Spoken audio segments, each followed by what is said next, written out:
Hello दोस्तों। अब हम पढ़ेंगे वैदिक काल के बारे में, वैदिक सभ्यता के बारे में। अभी तक हमने पढ़ा पाषाण काल, उसके बाद ताम्रपाषाण काल, उसके बाद सिंधु घाटी सभ्यता जिसमें हड़प्पा सभ्यता, चन्नू दड़ो एवं अन्य जगहों के बारे में पढ़ा। अब जैसे जैसे समय बीतता गया, सभ्यताएं आगे बढ़ती गई। बाढ़ की विभीषिका के कारण से सिंधु घाटी सभ्यता का पतन हो चुका था। उसके बाद वैदिक सभ्यता एक नई सभ्यता के रूप में प्रकट होती है। तो हम इसी के बारे में अध्ययन करेंगे, वैदिक सभ्यता के बारे में। तो वैदिक सभ्यता के अंतर्गत जो वैदिक काल का समय है, यह है 1500 से 1500 BC से लेके 600 BC तक। ये काफ़ी बड़ा समय रहा। तो वैदिक सभ्यता के अंतर्गत जो वैदिक काल है उसको दो भागों में बांटा जाता है। पहला है ऋग्वैदिक काल और दूसरा है उत्तर वैदिक काल। ऋग्वैदिक काल और दूसरा उत्तर वैदिक काल। ऋग्वैदिक काल का समय रहा 1500 BC से 1000 BC तक, लगभग 500 वर्षों का समय रहा इसका। दूसरा है उत्तर वैदिक काल, तो इसका समय रहा 1000 BC से लेकर 600 BC तक, यह लगभग 400 वर्षों का समय रहा। तो हम इसी का एक एक करके अध्ययन करते हैं। सबसे पहले हम ऋग्वैदिक काल का अध्ययन करते हैं। तो ऋग्वैदिक काल इसका नाम पड़ा इस समय में रचित एक ग्रंथ के नाम पर, जिसको ऋग्वेद कहा जाता है। ऋग का मतलब है ऋचाएँ जो वहाँ पे उस ग्रंथ में मंत्रों के रूप में लिखी गई। और वेद का मतलब है ज्ञान, मतलब ऋचा का ज्ञान। ऋचा मतलब मंत्र और वेद मतलब ज्ञान। तो इस प्रकार ऋग्वैदिक का मतलब है मंत्रों के ज्ञान का समय, ऋग्वैदिक काल, इसे ऋग्वैदिक काल कहा जाता है। तो ऋग्वेद के दो ब्राह्मण ग्रंथ हैं, पहला है कौशिकी और दूसरा है ऐत्रेय। ब्राह्मण ग्रंथ जिस प्रकार आजकल किसी महान किताबों के ऊपर जैसे टीका लिखा जाता है, उस प्रकार से यहाँ पे ब्राह्मण ग्रंथ हैं इसके।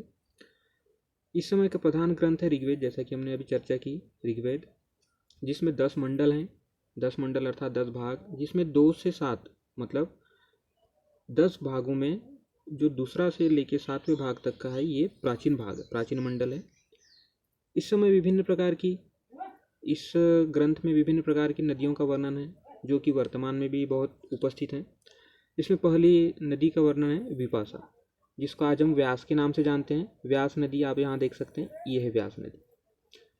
दूसरा है चेनाब नदी आप यहाँ देख सकते हैं, जिसको पहले कहना चाहिए ऋग्वेद में जिसका अस्कनी के रूप में वर्णन हुआ है, ये है चेनाब नदी।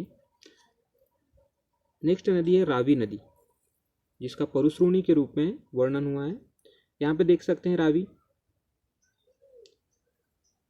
ये रहा रावी नदी। तो ऐसे ही विभिन्न प्रकार की नदियाँ हैं। अगली नदी है सतलज, शतुद्री के रूप में इसका वर्णन हुआ है, ये है सतलज नदी। नेक्स्ट नदी है गोमती नदी, ये गंगा नदी की सहायक नदी है। यहाँ पे आप देख सकते हैं उत्तर प्रदेश में गंगा नदी में मिलती है गोमती नदी।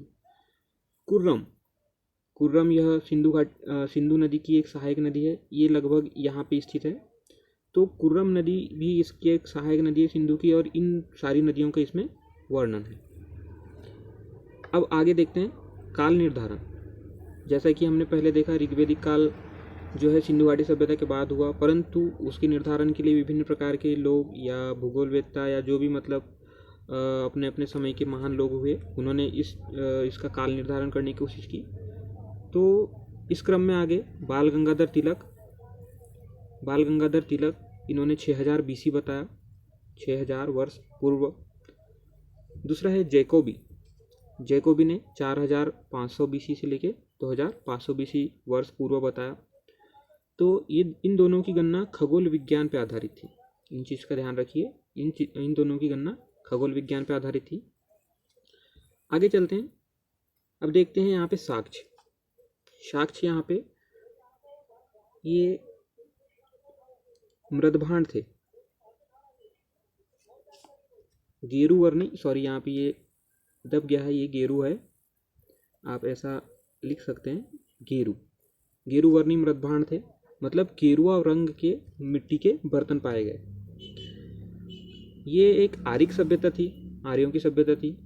मैक्स मुलर महोदय ने आर्यों के बारे में कहा कि ये मध्य एशिया से आए हुए थे। मध्य एशिया मतलब भारत के ऊपर जो तजाकिस्तान वाला जो क्षेत्र है उसके ऊपर जो स्थित क्षेत्र है वहाँ से आए हुए बताया मैक्स मुलर महोदय ने। इसका विस्तार देखते हैं।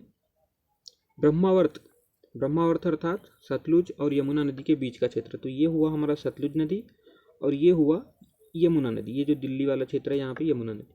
तो इसका विस्तार ब्रह्मावर्त में सतलुज नदी से लेके यमुना नदी तक था।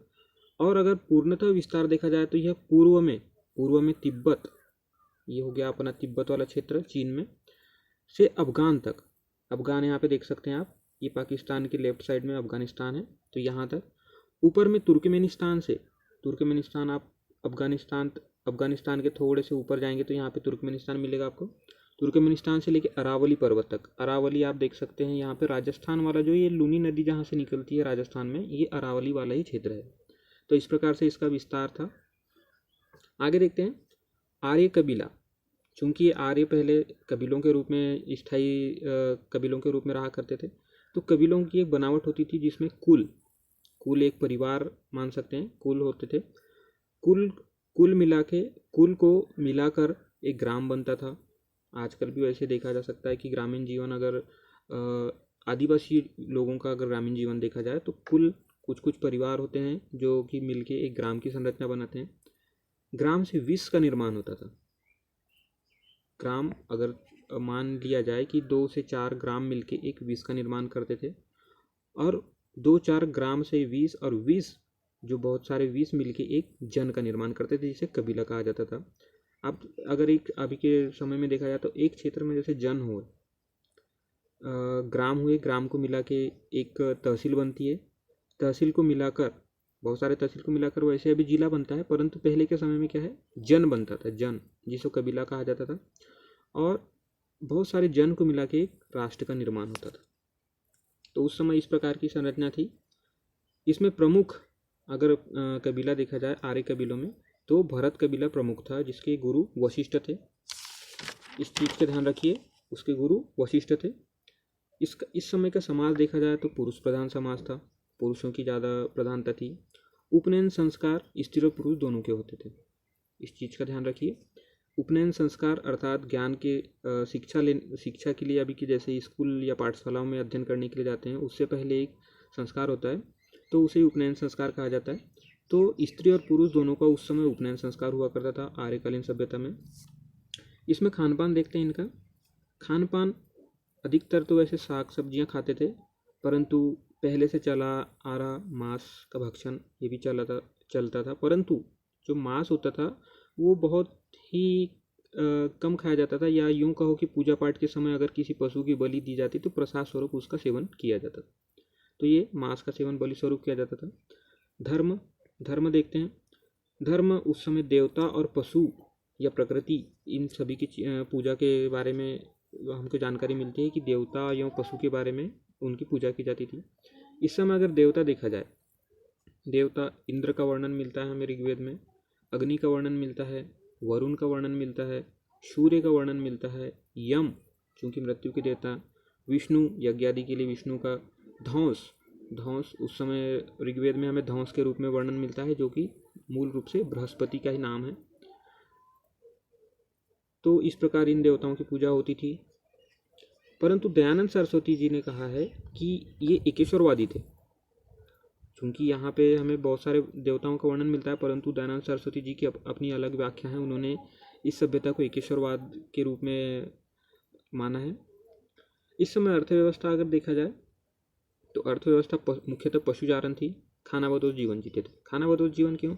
सिंधु घाटी सभ्यता चूँकि नगरीय सभ्यता थी, उस समय काफ़ी नगर में पशु कृषि के साथ साथ में व्यापार भी फलता फूलता था। परंतु जब उस सभ्यता का पतन हुआ तो उसके बाद दूसरी सभ्यता जो आई, आर्यिक सभ्यता या हम वैदिक सभ्यता, ऋग्वैदिक सभ्यता में, तो इस समय पशुचारण के साथ साथ खानाबदोश, क्योंकि ये उत्तरी क्षेत्र से आए हुए आर्य थे, तो इनके जीवन अधिकतर खानाबदोश या पशुचारण के रूप में चलती थी।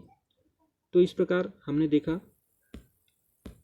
ऋग्वैदिक काल, वैदिक काल के बारे में हमने चर्चा की, जिसमें ऋग्वैदिक काल के बारे में विस्तृत से अध्ययन किया।